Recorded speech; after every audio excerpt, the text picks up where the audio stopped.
Vamos a sumergirnos por una hora en el mundo de la tecnología que ya hoy está transformando nuestras organizaciones y nuestras vidas, pero también en las tecnologías que vienen. Vamos a tener dos expositores de lujo, que ahora los vamos a presentar, que son Roberto y Federico, de Accenture y de BCG,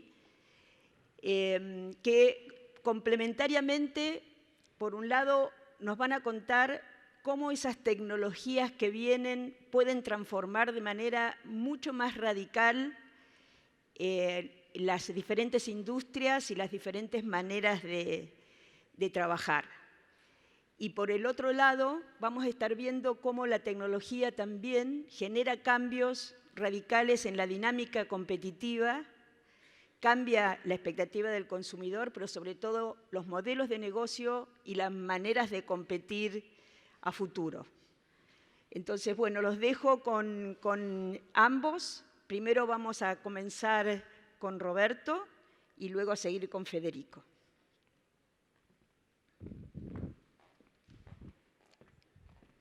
¿Estás? Roberto Frossard, Director Ejecutivo de Innovación y Tecnologías Emergentes en Accenture. Hola, buenos días. Mucho gusto de estar aquí.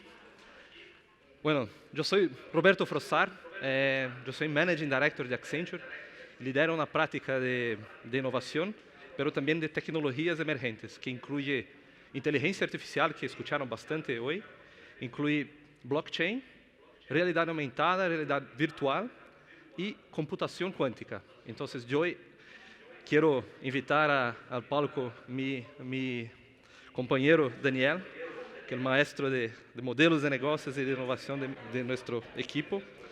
Y yo quiero hacer una presentación que me gusta muchísimo hacer experimentaciones. Entonces, voy a invitarlos a hacer una experimentación aquí con nosotros, que es una manera de utilizar hologramas para presentar mi contenido, ¿sí? Entonces, si hay algún problema, ya le pido perdón, porque ya, como nosotros nos gustamos de estar TED, ¿sí? Entonces va a ser una experiencia bastante diferente. Bueno, primero, además de Daniel y yo, quiero invitar a nuestro amigo Ace para juntarse al escenario con nosotros.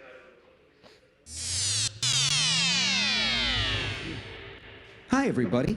My name is Ace, Accenture Computational Entity. Este es el momento que pueden sacar las fotos ahí de los hologramas, ¿sí? Bueno, me gustaría de hablar un poquito de qué es, cuál es el tema que quiero hablar, que se llama Technology Vision, que es un estudio de Accenture que desde 2013 hacemos como un compilado, que es una combinación de no solamente proyectos, de clientes y cuáles son las tecnologías y cómo esta tecnología está apalancando talentos y nuevas experiencias, pero también de estudio como teórico de qué va a ser la tecnología. Esta combinación llamamos de TechVision y en 2019 tenemos esta versión que vamos a presentar de manera distinta, ¿no? Bueno, lo que llamamos de Post-Digital Era, o sea, imagínense que estamos en 2025, 2030, o sea, todo lo que ya están hablando hoy, que ya es realidad en términos de transformación digital, ya es el pasado, ¿sí?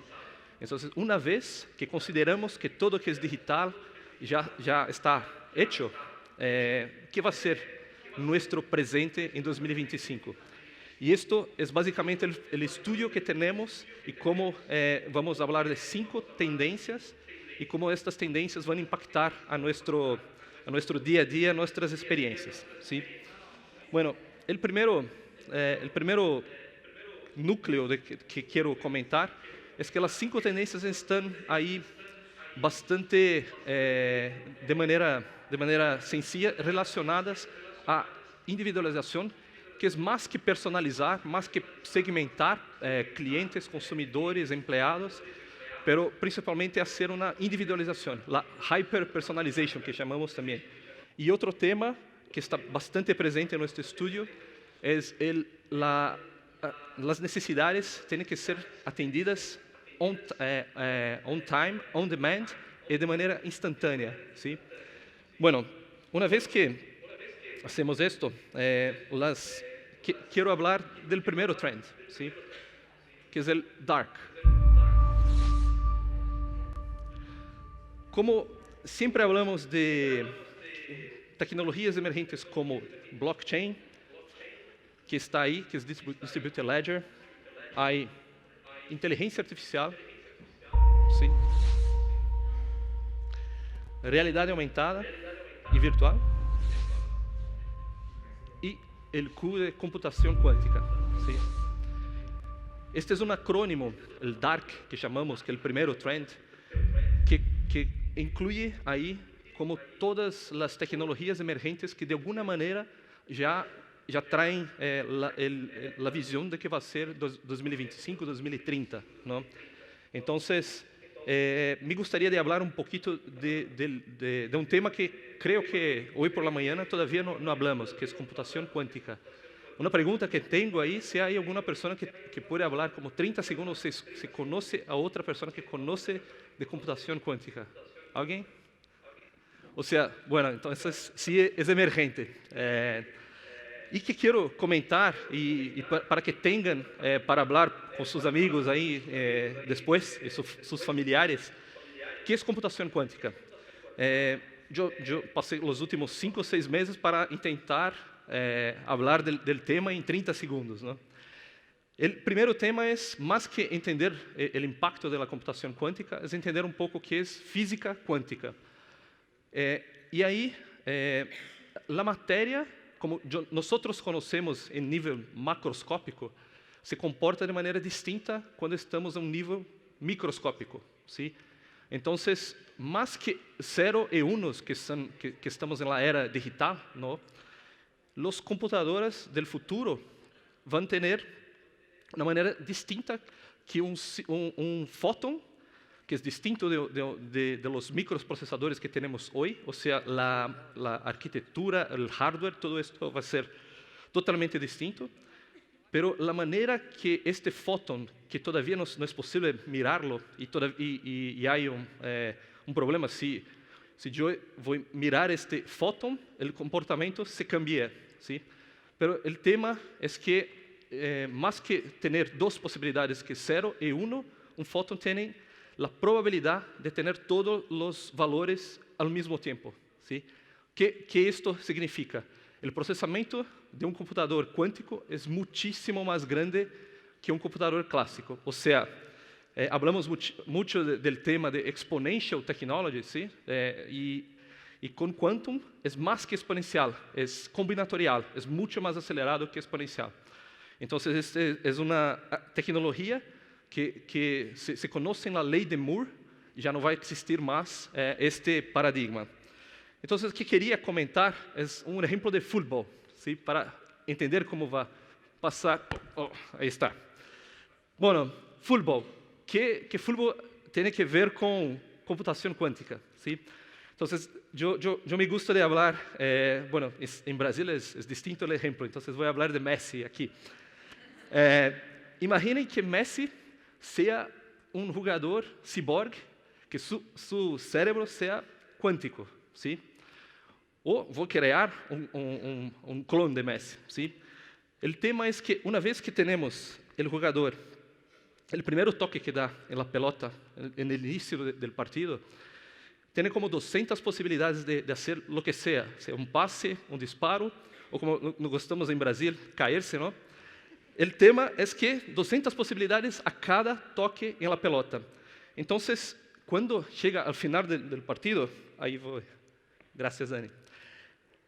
¿Qué pasa? Es que hay por lo menos, imaginen que tenemos un computador, todos los supercomputadores del mundo, procesando cuál es el mejor movimiento, el mejor pase, disparo a cada vez que este jugador le toca la pelota. Tomaría, para entender cuál es no un jugador bueno, pero el óptimo, las mejores decisiones a cada toque en la pelota, tomaría como 7 veces la edad del universo para hacer este cálculo. tomando toda capacidad de computación hoy que existe en el mundo. Con computación cuántica sería posible hacerlo de manera instantánea.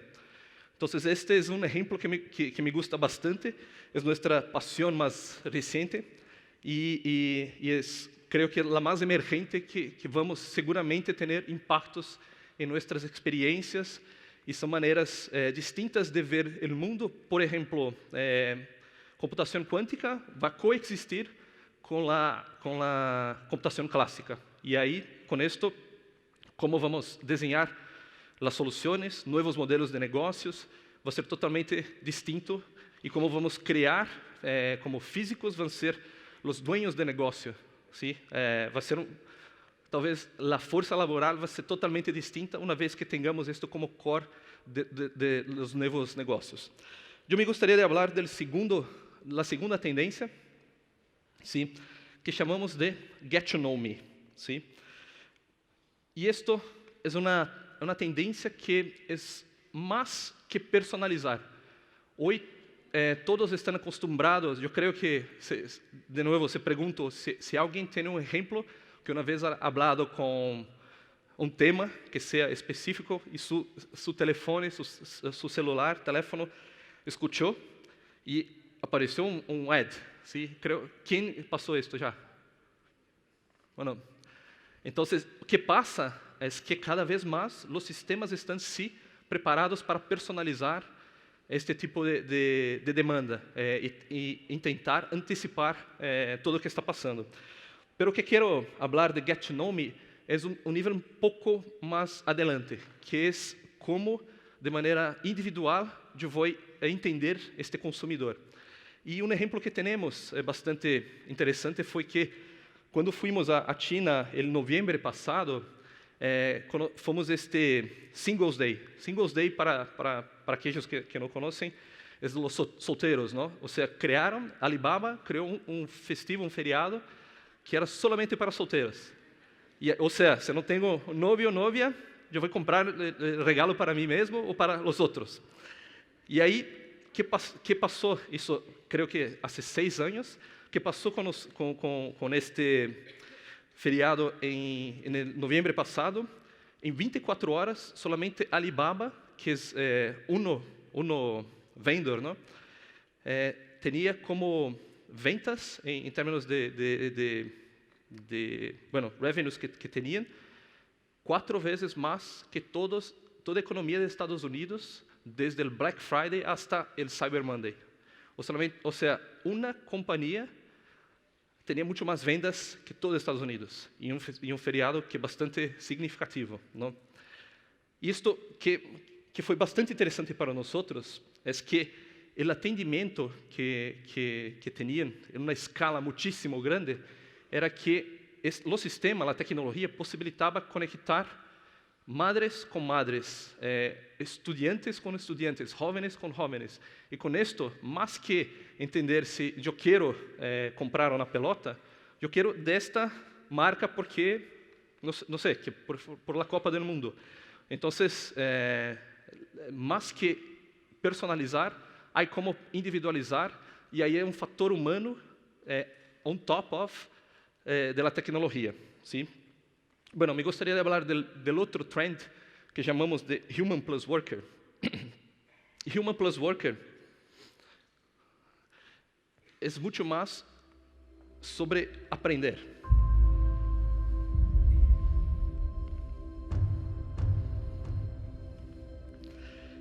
Hay todo este tipo de discusión de cómo va a ser el futuro del trabajo y si funciones que existen no van a existir más. Seguramente esto va a pasar, pero ¿cómo entendemos las nuevas funciones, nuevos empleos? ¿Cómo esto va a nos impactar? El tema es que siempre va a pasar es que el cambio va a ser una constante en nuestras vidas, ¿sí? Entonces, aprender a aprender es el skill o el soft skill que tenemos que tener. Y no estar ahí como cerrados una vez que yo siempre presentaba presentaciones en PowerPoint. Hoy estoy experimentando por la primera vez. Muchas gracias por su paciencia. Y un formato distinto, o sea, aprender maneras distintas de hacer algo que sea con tecnología, que sea manera de relacionarse con personas, es bastante, creemos que va a ser el soft skill más importante y es lo que hablamos en este trend. Un ejemplo que me gusta bastante, porque es personal, es cómo la tecnología está impactando y va a apalancar nuestras experiencias en el mundo. Yo tengo 2 hijos, Giovanna, de 7, y Enrique, que Quique nos llamo, de 1 año y medio. Y Quique está aprendiendo a hablar, entonces la primera palabra fue mamá, la segunda Alexa y la tercera papá. O sea, yo estoy perdiendo para Alexa. Y qué pasó fue que hoy tenemos una rutina con él para irse a dormir, o un momento en el día, estoy aquí viajando, yo soy de São Paulo, pero en el horario que siempre va a dormirse, yo siempre conecto a través de mi celular en esta Alexa Show, no sé si conocen, pero es como una videoconferencia, un Skype, un FaceTime, pero el tema es que mi hijo de 1 año y medio ya puede llamarme, o puede pedir una música, ¿sí? Y esto es una manera que él aprendió. Y más que yo aprender a manejar la tecnología, yo estoy aprendiendo con él. Entonces, aprender no es solamente tecnología, es también aprender cómo las nuevas generaciones van a manejar la tecnología también y cómo nosotros vamos a adaptarnos. ¿Sí? Como tema de profesiones del futuro, imagínense que sus hijos van a ser como, yo tengo como un listado enorme de profesiones. Neurolingüística para asistentes virtuales, o sea, más que hablar con Alexa, como Alexa va a ser empática, ¿sí? Va a pasar confianza o va a entenderlo. Logística para drones, ¿sí? Porque cada vez más logística va a ser, como creamos ingenieros para hacer logística, pero a través de last mile con drones. Y cada vez más profesores personalizados, o sea, no necesariamente las sesiones de las clases que sean de educación tradicional van a ser de la misma manera. Yo puedo tener como hologramas y tener siempre lo mejor especialista del mundo enseñándome de manera personalizada, ¿sí? Bueno, ahora creo que para acceder a la próxima trend tenemos que hacer el registro, ¿no?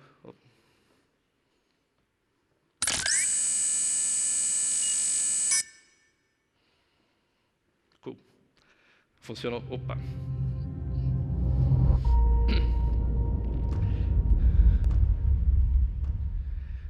La cuarta tendencia que llamamos de Secure Us to Secure Me es mucho centrada en un tema de seguridad, que para nosotros como sociedad tenemos todo tipo de discusión en términos de cómo nuestra privacidad de datos, sea en las medias sociales, esto está vulnerable, que sea para influenciarnos para una elección, para influenciarnos para hacer compras. Y más que la tecnología, y esto me gustaría de hablar un poco, pero el vector principal que está moviendo son los seres humanos y el ecosistema, o sea, la combinación de tecnologías y personas, y el comportamiento de nosotros es lo que está creando como un nuevo business. Entonces, seguridad en el futuro, como comentaba, hay siempre todo tipo de riesgos de cyberattacks en medias sociales, de privacidad de datos, pero el tema es que como la tecnología, la manera que camina para como invadir nuestras privacidades, nuestras vulnerabilidades. Igualmente, los counterattacks, ¿sí? La manera de contraatacar la misma tecnología, camina en la misma velocidad. O sea, imagínate que con quantum computing, por ejemplo, existe una discusión que hoy todo que es seguridad depende de un tema que se llama criptografía, ¿sí? Criptografía nada más es que es un algoritmo matemático que es tan difícil de resolverlo que toma anos, ¿no? Muitos anos de um computador tradicional, mas com computação quântica, assim como em segundos, se pode quebrá-la. Pero com isto vem uma ameaça, pero igualmente os sistemas de segurança quântica estão sendo criados no mesmo momento que a tecnologia está avançando. O outro tema é blockchain, sim? Que de uma maneira que todos falam de blockchain que estamos utilizando para como remover os intermediários e todas as informações estão aí como compartidas, estão abertas, é um sistema que já de maneira nativa já tem criptografia, por isso que blockchain foi criado através de criptomoedas como o Bitcoin, sim? Igualmente, a relação entre as pessoas, sim? Conectar pessoas através de smart contracts, que é igual outra função técnica dentro de blockchain, é algo que a tecnologia está traindo as possibilidades de conectar a gente e trazer segurança e confiança, sim? Bueno, me gostaria de falar do outro tema, que é desafortunadamente o último trend, que chamamos de My Market. Então, vou comprar um regalo para me recordar deste momento. Aqui. After scanning your face, I think you should definitely get the second from the top. Não. Well, it's my job to know you, my tall human friend. Bueno, empático, porque seguramente não sou alto. Bueno, me gostaria de falar de My Markets. E My Markets é o último trend que, mais que personalizar, estamos falando, e mais que individualizar, estamos falando que os consumidores necessitam da informação agora.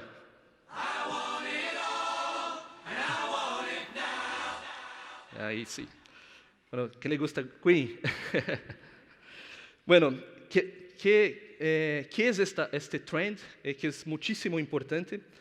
Es como nosotros tenemos más que una posibilidad de hacer individualización y apalancar la tecnología o potencializar sistemas de recomendación. Nosotros podemos igualmente atender necesidades de maneira instantânea. E aí, os exemplos mais clássicos, não me gustam os clássicos, não, senão não ia trabalhar com inovação, seriam de retail. Então, me gostaria de falar um pouco de outro tema que é mais, que hace bem para a alma, que são de medicina. Então, imaginem como vai ser o futuro com nanotecnologia, ¿sí?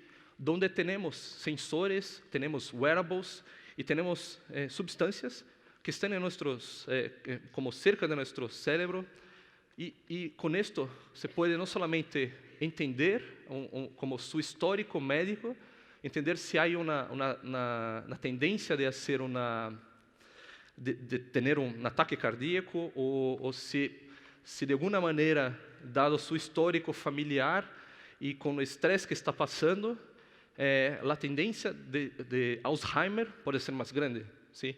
Então, como prevenir isto? Então, a ideia de ter uma tecnologia que pueda não somente te avisar, como cada vez mais os smartwatches têm um modelo de prevenir enfermidades, ¿sí? Então, o modelo que seja de Apple Watch, os Samsung e todos Android Wears, se cambiou há como par de anos para não somente dar-lhes a possibilidade de fazer um exercício físico, mas principalmente o que estão fazendo é uma analytics de sua saúde para que haga prevenção e que se interfira de maneira proativa antes que tenha um ataque, por exemplo, ¿sí? Então, cada vez mais, com nanotecnologia, é possível fazer o mesmo. E o que queria falar, mais que necessidades de consumo, de prevenção, outro tema que creio que vai ser on demand, vai ser educação, ¿sí? Então, hoje, eu tenho meus filhos todavía pequenos, muito niños, e a ideia é seguir com a universidade, hacer, como yo lo hice, cómo prepararlos para el futuro. El tema es que nosotros, como creo que escucharon bastante, no sabemos qué va a pasar en el futuro. Entonces, la tecnología va a posibilitarnos aprender technical skills, por ejemplo, que sea de tecnología, de manera muchísimo rápida. Entonces, lo que tenemos que hoy aplicar y desarrollar son soft skills, ¿sí? Como comportamiento, creatividad, como hablar con otros, como conectar. Pero todo que es más técnico, que es conocimiento de expertos, de doctores, va a estar mucho más accesible. Y con esta accesibilidad se puede educar a una persona y crear una fuerza de trabajo de manera mucho más dinámica en el futuro. O sea, de manera instantánea, crear un equipo de quantum, ¿sí? Porque el futuro vamos a tener muchísimo de esta tecnología. Bueno, me gustaría de cerrar aquí hablando de que este es un resumen de las 5 tendencias que hablamos de 2019, cómo vamos a aplicarlas en los próximos años. Pero imagínense de nuevo en una era post-digital, que todo lo que estamos discutiendo de transformación digital ya pasó. Entonces, si tienen algún tipo de preguntas, de visión distinta, me busquen. Yo soy Roberto Frossard, Daniel González. Nos interesa muchísimo entender otros puntos de vista y cómo nosotros podemos entender cómo impactar. Para cerrar, yo quiero agradecer a Daniel para manejar la presentación y agradecer a ACE. And thank you to all of you. Gracias.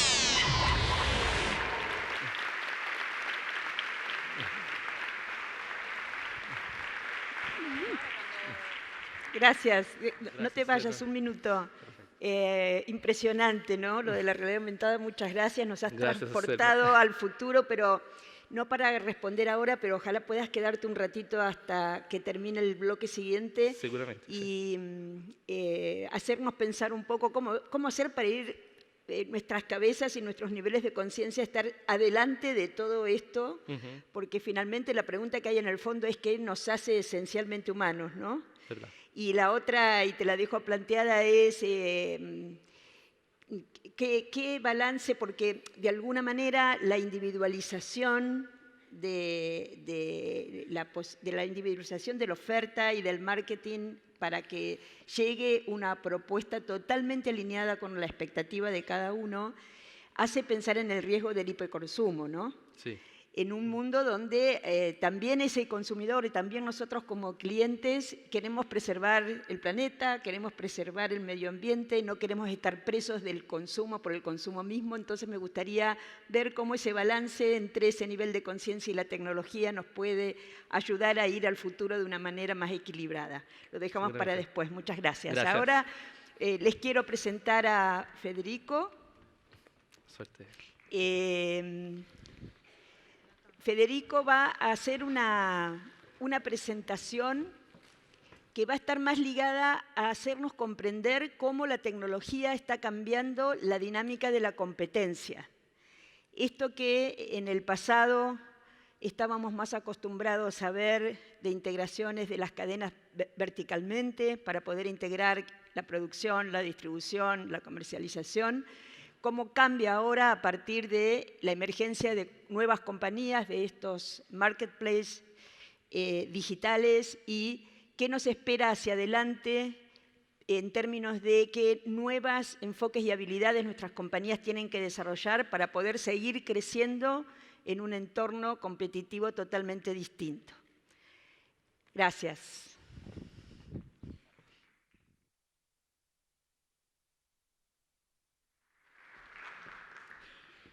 Buenos días a todos. ¿Hay un clicker? Eso.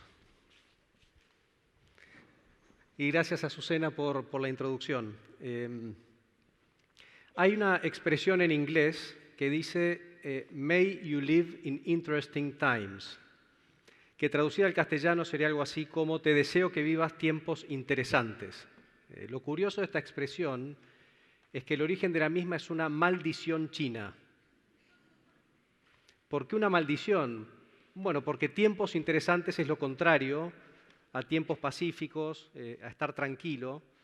y cuando querían maldecir a alguien le deseaban esto. Yo creo que en el mundo de los negocios ciertamente que estamos viviendo interesting times. Y hay tres fuerzas que más o menos han estado siendo cubiertas en los distintos paneles que están transformando los negocios a una velocidad increíble.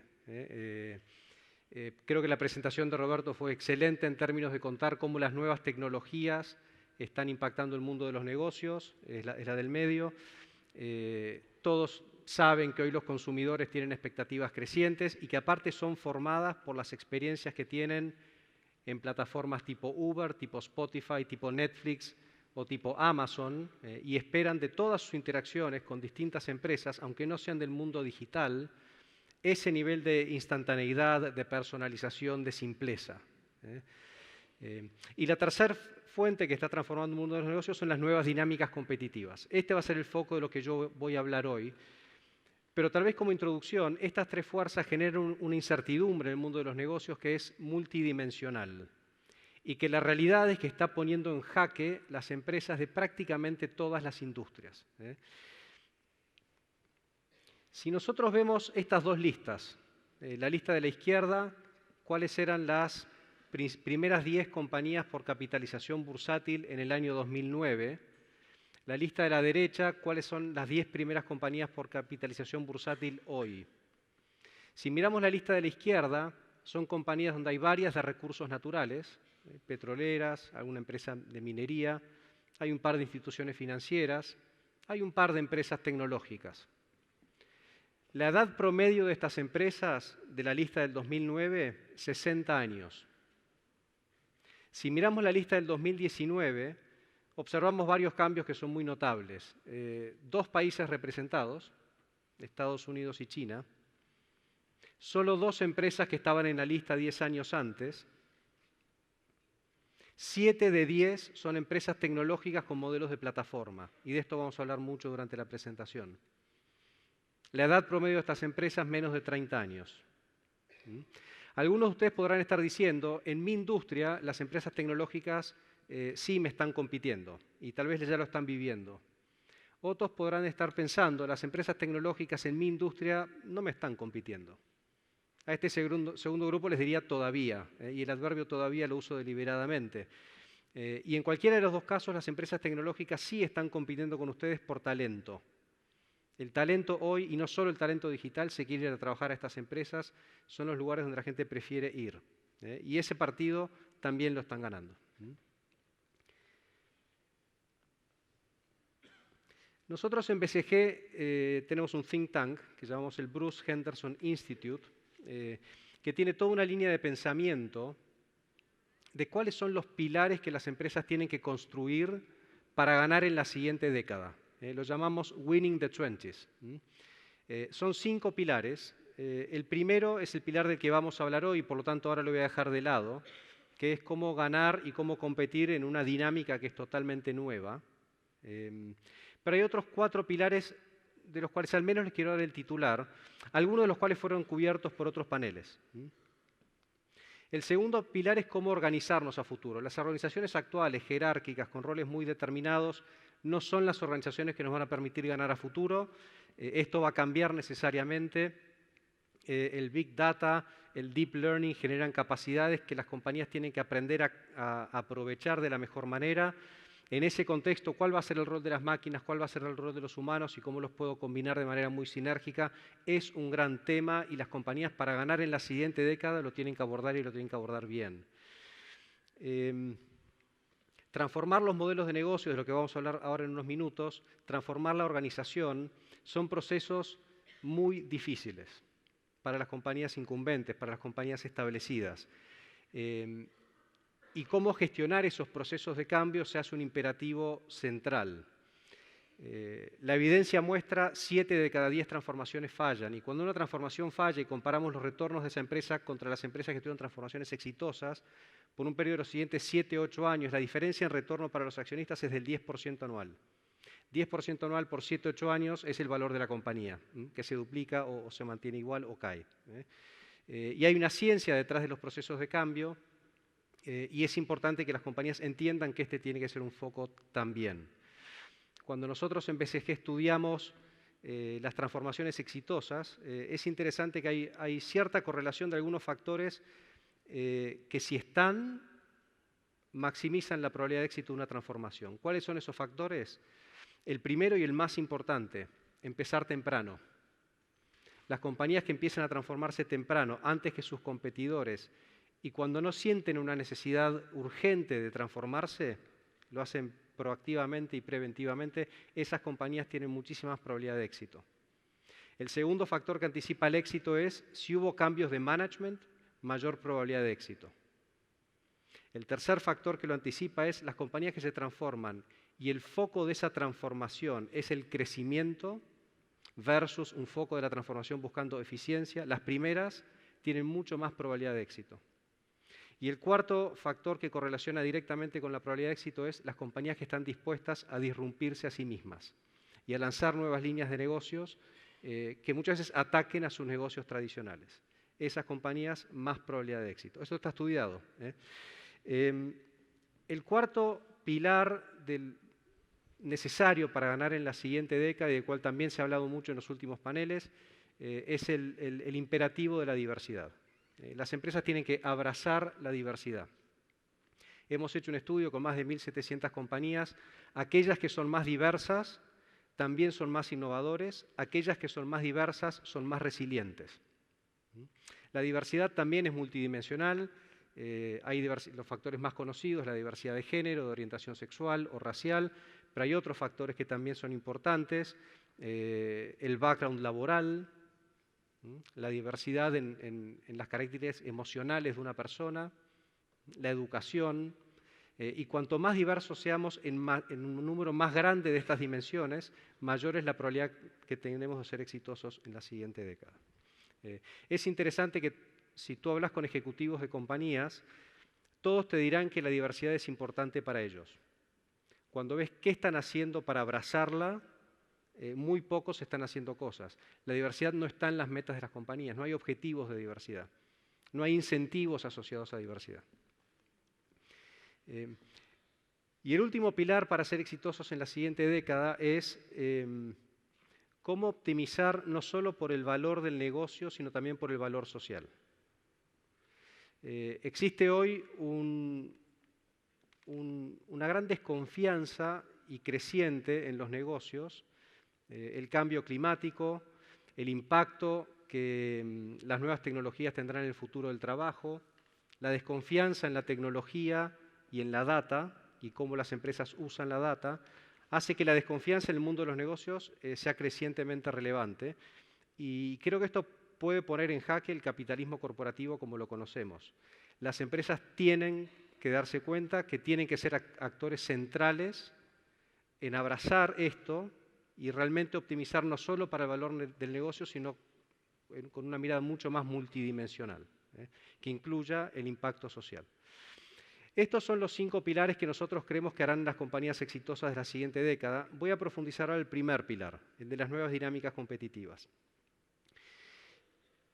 La mayor parte de los ejecutivos que lideran las empresas hoy fueron formados en la lógica, educados y formados en la lógica más tradicional de las dinámicas competitivas. Industrias con límites claramente definidos, típicamente integradas verticalmente, con competidores que producían productos más o menos similares y que buscaban diferenciarse de alguna manera, típicamente a través de economías de escala o por capacidades, eficiencia o calidad, con procesos de análisis, planificación y ejecución más o menos discretos y conocidos y anticipables. Ese mundo ya cambió.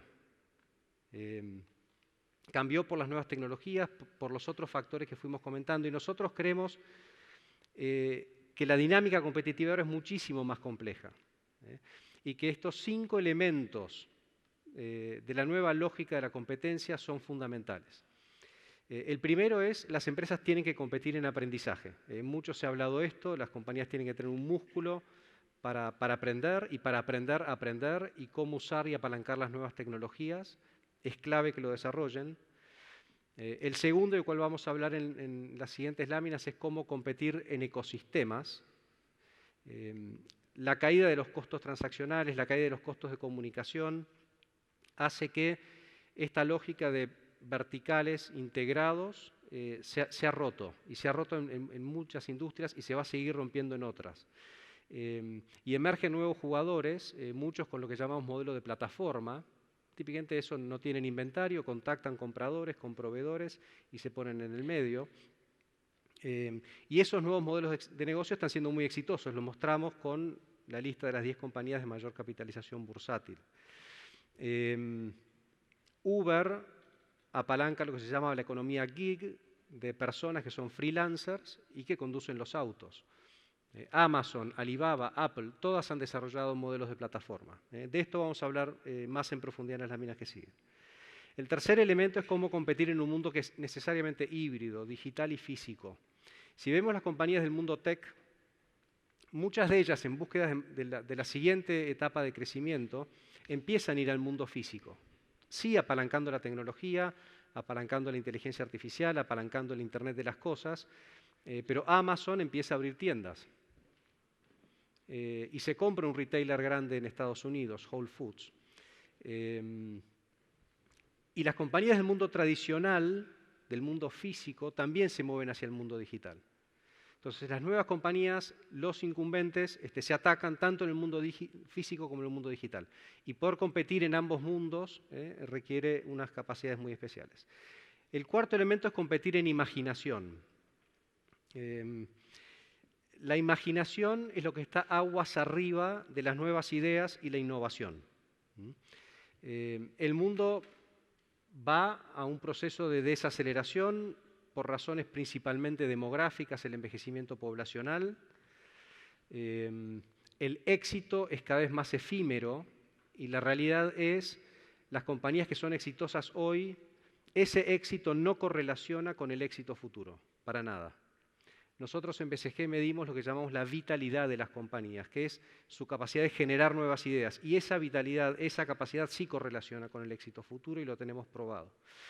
Entonces, ¿cómo las compañías van a adaptarse y a competir en su capacidad de generar nuevas ideas y de innovar? Y el quinto elemento es cómo competir en resiliencia. Con el mundo corporativo atacado, con alta desconfianza, con el cambio que está ocurriendo en las dinámicas competitivas, las compañías tienen que ser resilientes. Tienen que tener organizaciones que sean adaptativas, que sean flexibles y que toleren ese nivel de cambio y esta sensación de montaña rusa que vivimos permanentemente. Como dije antes, hay un elemento común a la imaginación y a la resiliencia, que es la diversidad. La diversidad contribuye a las dos. Vamos a hablar un poco ahora de aprendizaje y de ecosistemas. En términos de aprendizaje, un ejemplo conocido es Netflix. Las compañías tienen que aprender a aprender y tienen que generar loops de aprendizaje que apalanquen lo tecnológico y lo humano. Netflix es un caso muy interesante de una compañía que a medida que aumenta el número de suscriptores, su inteligencia artificial le permite trabajar mejor y generar mejores recomendaciones. Eso mejora la percepción de calidad que los suscriptores reciben y se quedan más horas en la plataforma y eso genera más suscriptores y un loop virtuoso basado en el aprendizaje.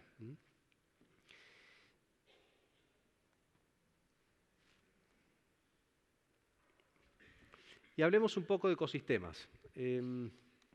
Hay mucho hype sobre los ecosistemas. No sabía cómo traducir esta palabra. La forma en que lo pensé traducir era bombo. Hay mucho bombo, pero no me animé a ponerlo en la lámina. Y también hay mucha confusión sobre el tema de ecosistemas y muchos conceptos equivocados. Pero hay una realidad sobre el tema de los ecosistemas y los modelos de plataforma, que son dos cosas distintas. Si nosotros miramos el performance de las compañías en los últimos 5 años, el gráfico de la derecha, y lo miramos en crecimiento de ingresos y lo miramos en TSR. TSR es retorno total para los accionistas.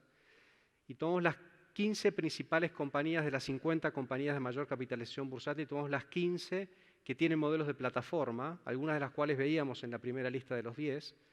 Esas 15 tuvieron 12 puntos porcentuales más de crecimiento respecto de las primeras 50 compañías y tuvieron 11 puntos más de retorno total para los accionistas anual. Es un montón, en un periodo largo de tiempo eso genera una diferencia de capitalización gigante. Entonces, esto es una realidad. Estos son todos casos conocidos.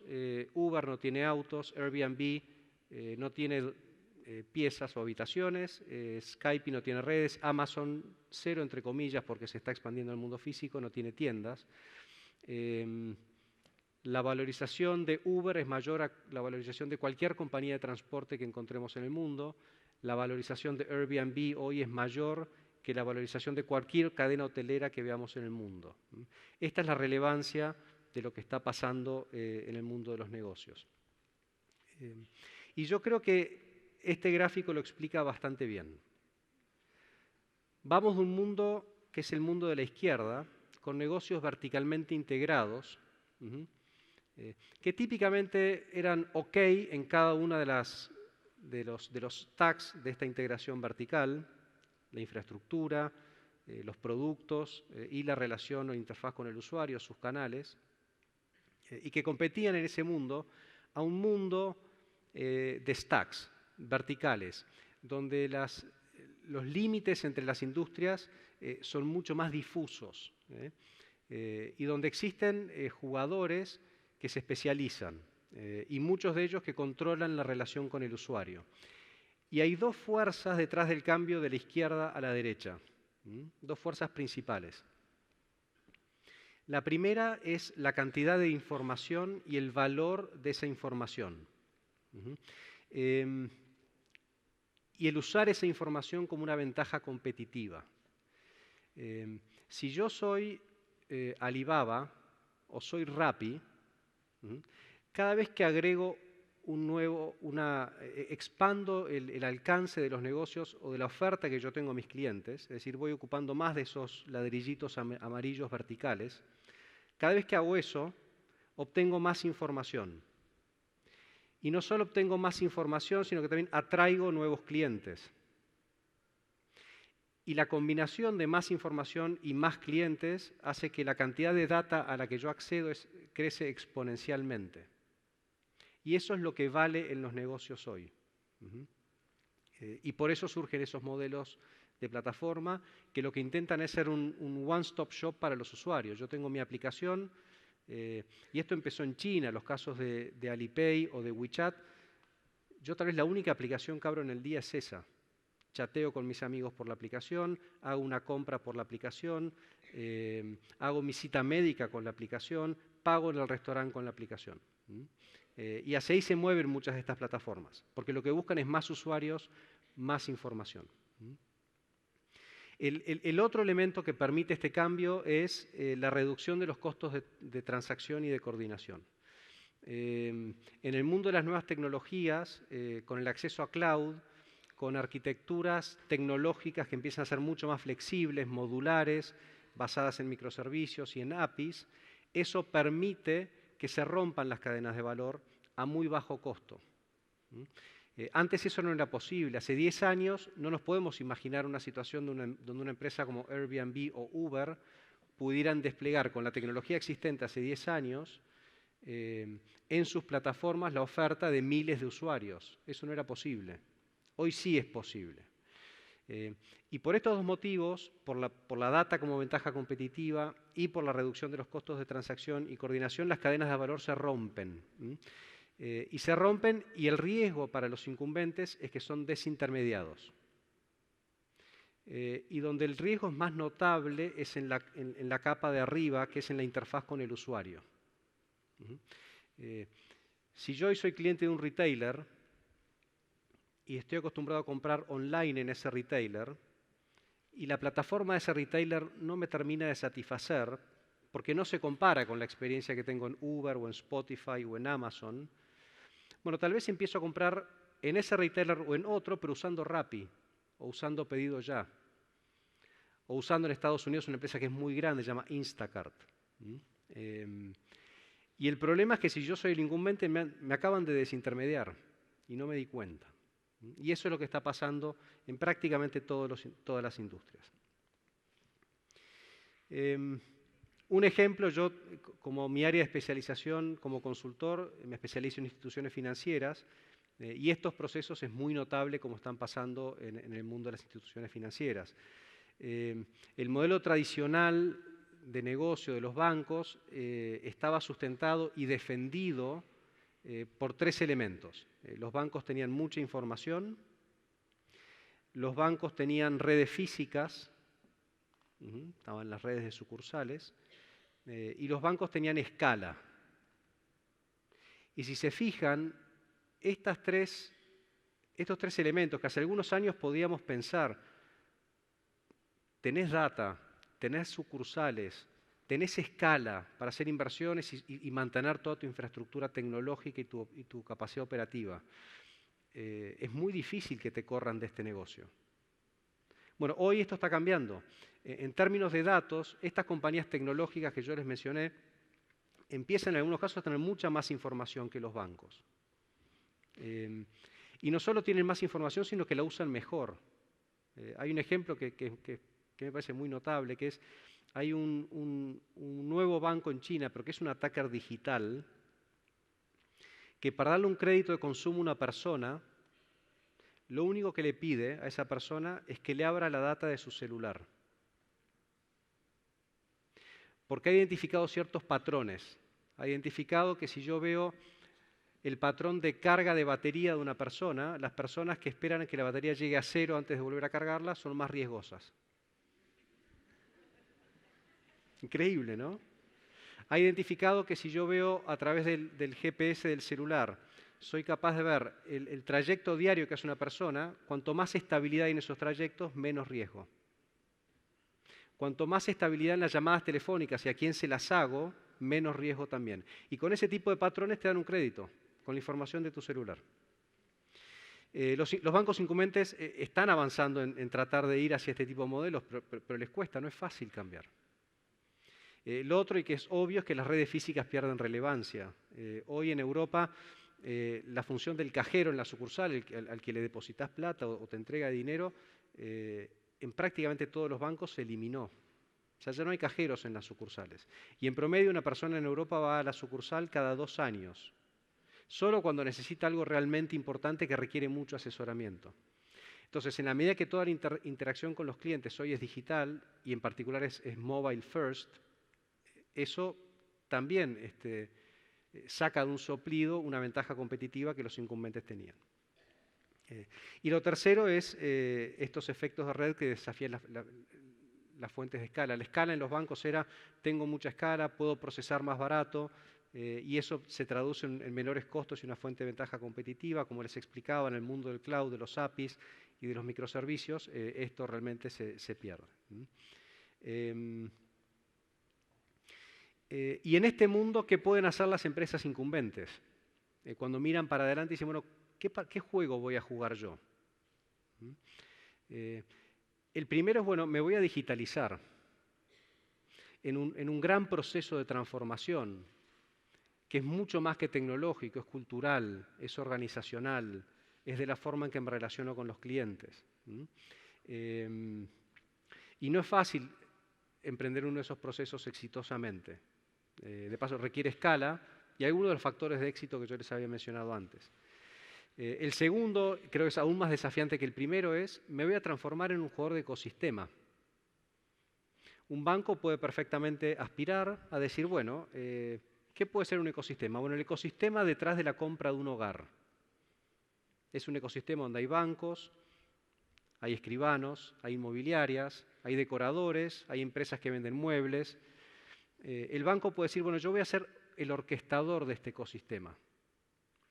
Y cuando alguien quiera comprar un hogar, cuando lo quiera elegir, cuando quiera vender el suyo anterior, cuando quiera contratar a un arquitecto, un decorador, el escribano, la tasación, todo lo hago a través de una plataforma que está orquestada por un banco. Muchos aspiran a tener ese posicionamiento, porque si no lo hacen y otro es capaz de orquestar ese ecosistema, el banco va a ser simplemente un proveedor de un producto absolutamente comoditizado. El tercer juego es, bueno, me resigno, mis productos se van a comoditizar, me van a desintermediar la relación del cliente, seré lo más eficiente que pueda para jugar ese juego. Pero son caminos estratégicos muy distintos entre sí. El 1 y el 2 pueden ser complementarios, lo que obviamente multiplica la dificultad del cambio y la transformación. Porque si no lo hacemos, terminamos en 3. Y terminar en 3 es nuevas plataformas digitales controlando la relación con el cliente, y todos nos podemos imaginar cuáles pueden ser algunas de esas plataformas.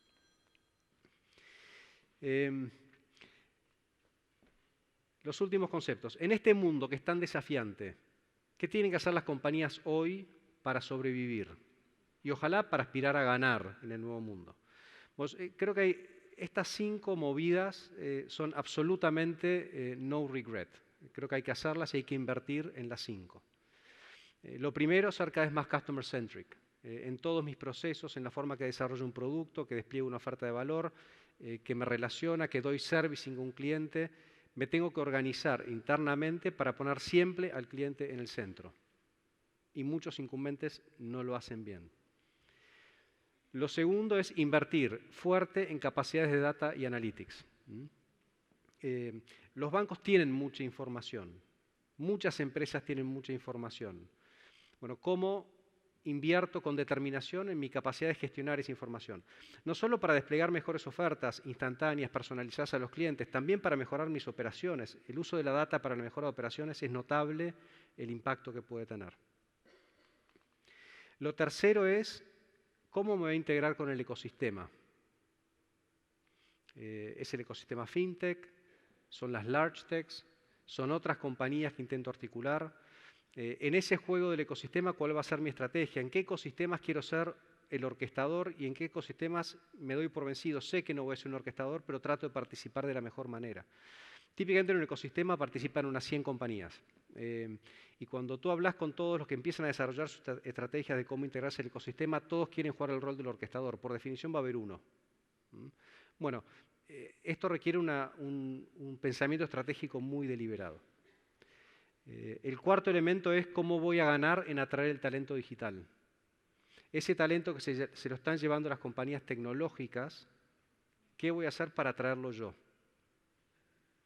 Que me lleva al quinto punto, que es no lo voy a atraer si no logro cambiar mis formas de trabajo. Las organizaciones del futuro tienen que ser necesariamente mucho más adaptativas, mucho más flexibles, muy distintas a las estructuras jerárquicas que conocemos. Y estas son las 5 imperativos que nosotros en general creemos que las empresas tienen que impulsar para poder ganar en la siguiente década. Como decía al principio, creo que estamos viviendo interesting times. Yo creo que gente como los que estamos en esta sala, más que una maldición, es una tremenda bendición poder estar viviendo en el mundo que vivimos. Estamos siendo parte de un cambio, vivámoslo con energía y con entusiasmo, que es lo más espectacular que nos puede pasar. Muchas gracias.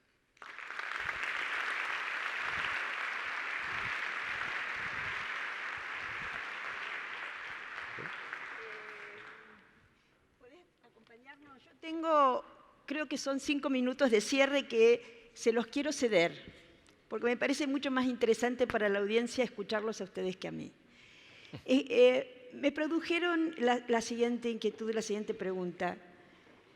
¿Cómo podemos hacer para poner el nivel de conciencia y capacidad por delante de los avances tecnológicos? Y voy a aclarar un poquito de dónde viene la inquietud.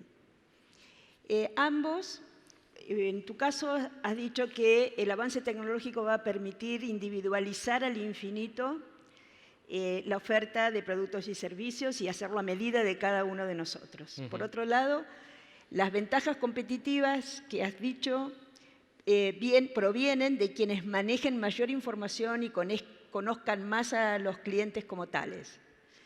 Eso me hace pensar que al mismo tiempo que queremos tener todo al alcance de un clic, también tenemos la expectativa de que haya un consumo responsable, de evitar el hiperconsumo, de cuidar los recursos del planeta que son finitos y de ser preservados en nuestra privacidad y en nuestra individualidad. ¿Cómo compatibilizan esas dos cosas? Bueno, 5 minutos, 2 minutos, ¿no? Es Sí, complicado, como 3 horas para hablar del tema. Yo creo, me gusta siempre utilizar ejemplos de mis experiencias para entender las tendencias. El tema de cómo nosotros vamos como estar siempre a frente de la tecnología para mí es como, siempre asocio a deportes. Entonces me gusta muchísimo de ejercicios, etcétera, de fútbol, obviamente. Y el tema de aprender, de experimentar, es como un ejercicio físico, ¿sí? Entonces, cambiar la manera que trabajamos no es solamente algo que esta persona es innovadora porque hice una iniciativa. Es porque de manera constante siempre está haciendo lo mismo. Entonces, para tener esta conciencia y estar siempre un mindset más abierto, hay que ejercitar. Entonces, más que ejercicio físico, ejercicio mental de hacer esto y que sea experimentar, como demostramos ahí con realidad aumentada. Y el tema de consumo, otro ejemplo que tengo es cuando fui a China. Para mí es como un viaje al futuro, igual, ¿sí? Por lo menos para consumo. Y más que este ejemplo que comenté de personalización de Singles Day, fue una visita que tuvimos al Nike Store, el Nike House of Innovation se llama. Y no sé si conocen el concepto, pero ustedes pueden llegar y crear su propio tenis. Sí, diseñarlo en el momento. Y primero, es sustentable porque ya está como todos los materiales son sustentables. Pero el tema es que mi experiencia de compras antes, cuando voy a Estados Unidos, otros lugares, es como yo quiero comprar 3 para pagar 1, ¿sí? Y con esta personalización va a reducir. Y yo quiero personalizado y no consumir más y crear más, y sí un poco más que el branding de una marca como Nike o de Toyota, lo que sea, pero las marcas pueden fortalecerse con mi marca, mi branding personal igualmente, y esto que yo quiero. Ok. ¿Puntos de vista? Sí. Una reflexión rápida. Yo creo que el uso de la información con todo el potencial que tiene, que acabamos de describir, tiene que ser socialmente responsable, evidentemente. Y el problema es que si no lo es, y hay un abuso del uso de información, lo que viene es regulación que la restringe. Y podemos terminar en un lugar peor. El otro concepto es, la información no es de las empresas, es de los propios clientes. En Europa, en el mundo de la banca, por ejemplo, hay una regulación que se llama de Open Banking, de los bancos están obligados a compartir la información de los clientes. Si yo soy cliente de un banco, le puedo dar la orden a un banco de que comparta la información de los clientes con otras instituciones. Y eso ha generado un espacio para que entren nuevos jugadores, que son agregadores de información. Entonces yo entro a una plataforma, a una aplicación, donde agrego toda la información de todas mis instituciones financieras. Eso para mí como cliente tiene una gran ventaja. Para el banco es un riesgo, porque esas plataformas a partir de ahí pueden construir otra oferta, u otros bancos al ver esa información me pueden robar a mi cliente. Entonces, ese tipo de regulaciones creo que se vienen más o menos rápido. Lo que hay que hacer en cualquier caso es, a medida que yo desarrollo capacidades de uso de información y de analítica avanzada, el ser muy consciente del uso responsable de esa información, ¿no? Ok. Bueno, muy bien. Justos. Estamos para cerrar, así que muchas gracias. Muy interesante. Nos han volado la cabeza de alguna manera. Muchas gracias. Gracias.